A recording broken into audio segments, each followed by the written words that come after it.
you very much for the introduction. My name is Alexandru Nelus, and in this presentation, I will be discussing about the unsupervised privacy-aware clustering of microphones in acoustic sensor networks.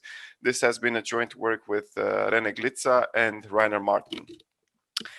I would like to start off by saying that nowadays many applications make use of acoustic sensors, and these can be embedded in devices such as smartwatches, smartphones, smart speakers, and even in surveillance and security devices, typically all of these being connected in a network via Wi-Fi or Bluetooth, especially when considering the Internet of Things applications domain.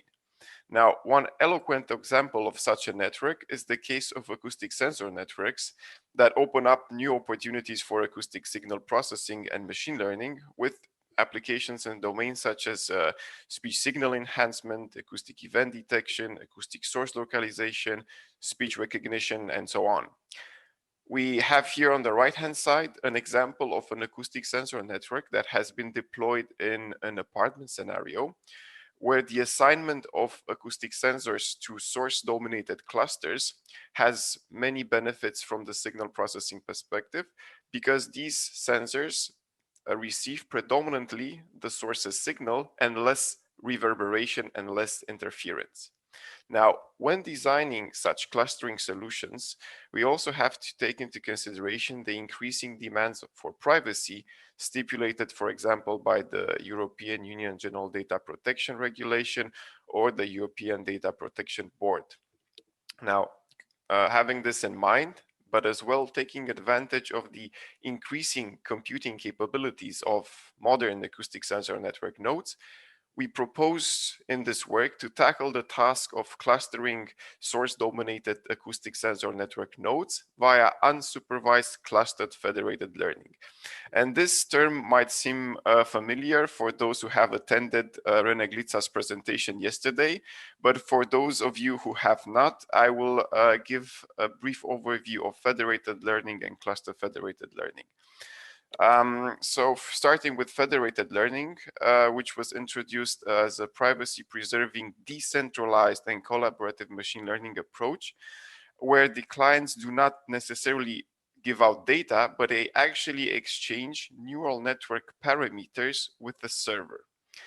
This process is split into 3 iterative steps.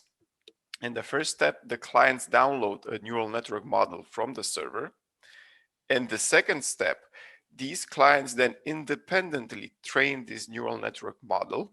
And in the third step, the clients upload the neural network models to the server where the neural network parameters are aggregated. Of course, there are also some issues here, especially when the data of the clients is not independently and identically distributed. So they don't have similar data distributions. This means that this aggregated model that is produced on the server is no longer optimal for all of the clients. And in order to tackle this issue, Zattler et al. Have proposed clustered federated learning. The main idea of which is to actually cluster together clients that have similar or congruent data distributions, and then for each of the obtained clusters, train a separate neural network model that hopefully becomes optimal for the clients inside that cluster. Now, the authors propose to perform clustering by the basis of a cosine similarity measure. So the idea is to build a matrix. We have here an example of a matrix with 4 clients that shows or contains the cosine similarity measure between the neural network weight update vectors of each of the clients, and then apply a bipartitioning of this matrix until we obtain clusters that have only clients with congruent data distributions.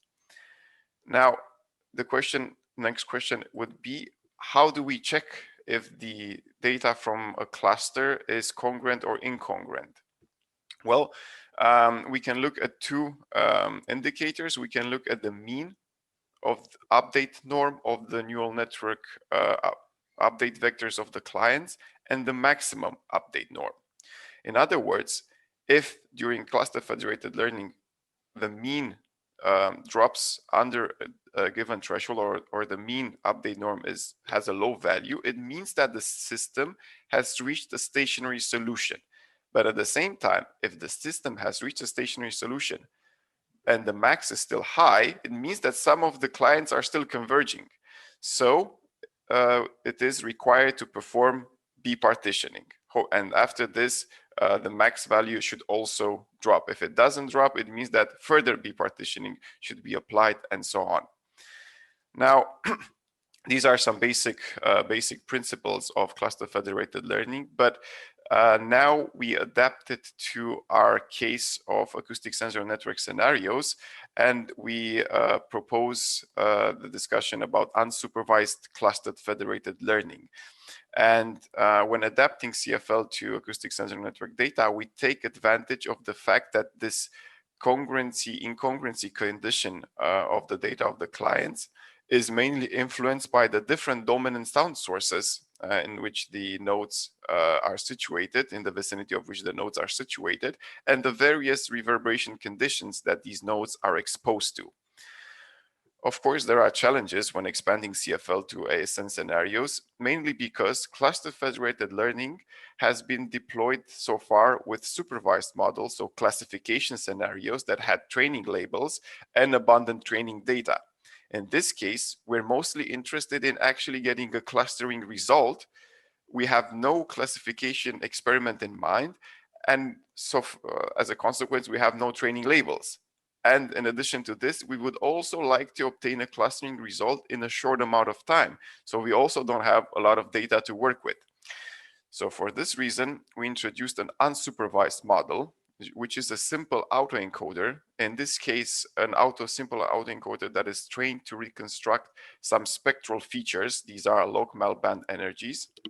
So then we first train this autoencoder on some speech data. And after we train this autoencoder, we freeze all its layers except the bottleneck layer, and then reset this bottleneck layer. Now this system is then introduced in the clustered federated learning algorithm, but now the clients do not have to train a full-fledged network, they only have to train this bottleneck layer. This has the advantage that it becomes easier and faster to learn when we have fewer data available. And also, because we train a fewer number of network parameters, this also avoids overfitting in relation to the fewer data. And as also a byproduct, we do not have to transmit so many neural network parameters across the network. Now, there are further adaptations that must be performed in order to handle the high variation in acoustic sensor network data as opposed to the standard CFL approaches. So these include, for example, a special initialization of the threshold that regards the mean update norm that we previously mentioned, and also the inclusion of a special threshold that takes into consideration the ratio between the mean update norm and the max norm and not their absolute values.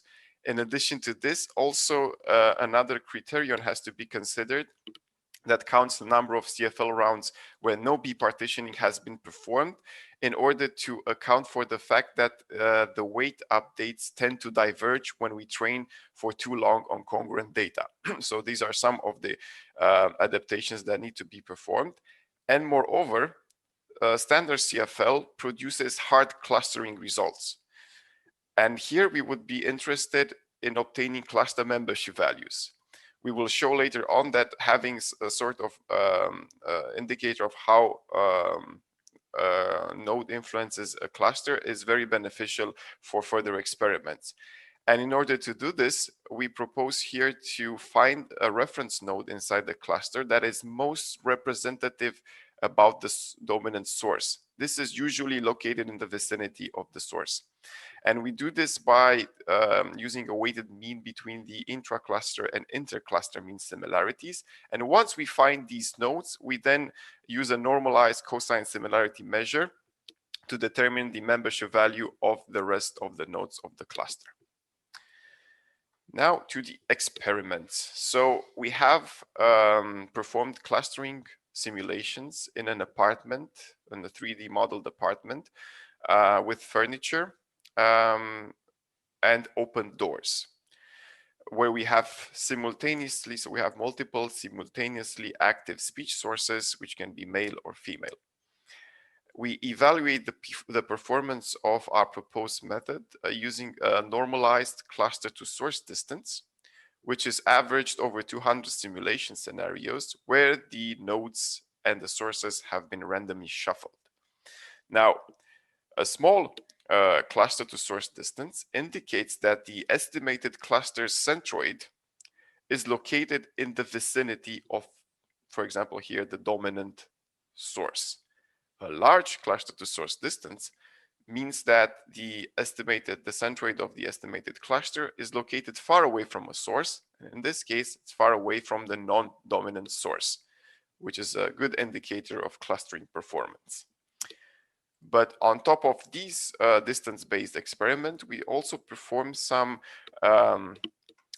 experiments based on a network-wide gender recognition task, where we first train a neural network to perform gender recognition, so determine the gender of a speaker, and then use it for inference inside the clusters that were generated with the unsupervised cluster federated learning method, so that we can determine the gender of a cluster's dominating sound source. Here as well, we look at 200 simulation scenarios where we include and exclude the weighting of the gender recognition inference decision by the node's membership value. And we also propose an additional threshold for the membership value, which I will shortly clarify. We perform experiments in the full apartment that you've seen, but also with 4 active sources, but also just in the living room with 2 simultaneously active sources. We look at first at the clusters that are closest to the dominant source using this cluster to source distance.